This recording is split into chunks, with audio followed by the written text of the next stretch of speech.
આજે આપણે શીખીશું છેદિકા દ્વારા બનતા ખૂણા।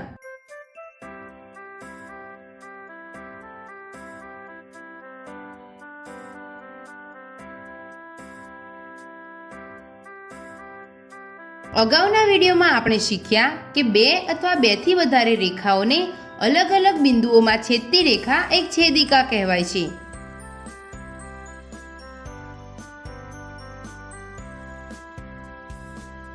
જેમ કે બે રસ્તાઓને એક ત્રીજો રસ્તો છેદતો હોય તો છેદતા રસ્તાના સ્વરૂપમાં આપણે એક છેદિકા જોઈ શકીએ છીએ। છેદિકા જ્યારે બે રેખાઓને છેદે છે તો કુલ 8 ખૂણા બને છે। આજે આપણે છેદિકા દ્વારા બનતા કેટલાક ખૂણાઓની સમજ બનાવીશું।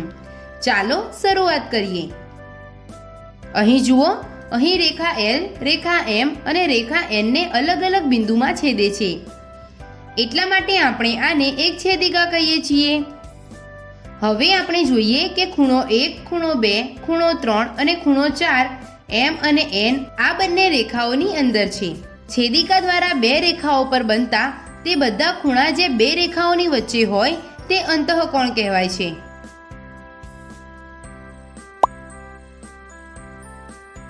પરંતુ જો આપણે વાત કરીએ ખૂણા 5, ખૂણા 6, ખૂણા 7 અને ખૂણા 8ની તો આ બધા M અને N આ બંને રેખાઓની બહાર છે।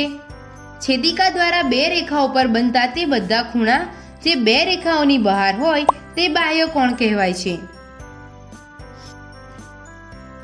હવે ખૂણા 1 અને ખૂણા 3ની વાત કરીએ।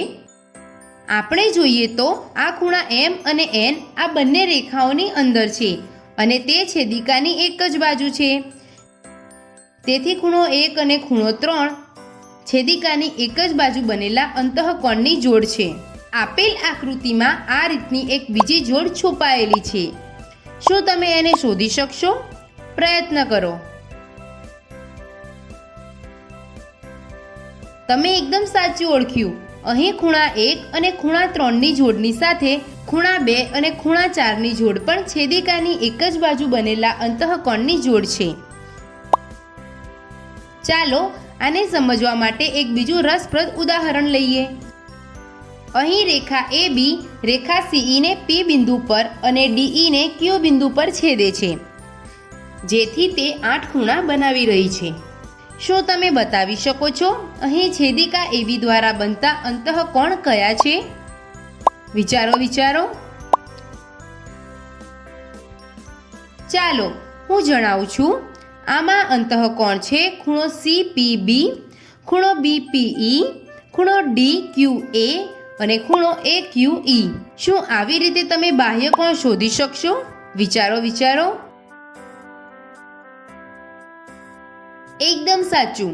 છેદિકા AB દ્વારા બનતા બાહ્ય કોણ છે ખૂણો CPA, ખૂણો APE, ખૂણો DQB, ખૂણો BQE।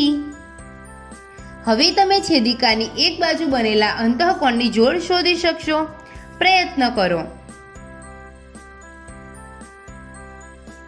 ચાલો હું જણાવું છું।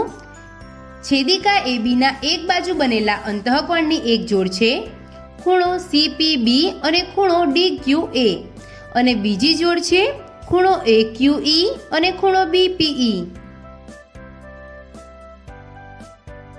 તો આજે આપણે શીખ્યા છેદિકા દ્વારા બનતા ખૂણા। આગળના વિડીયોમાં શીખીશું આના કેટલાક ઉદાહરણ।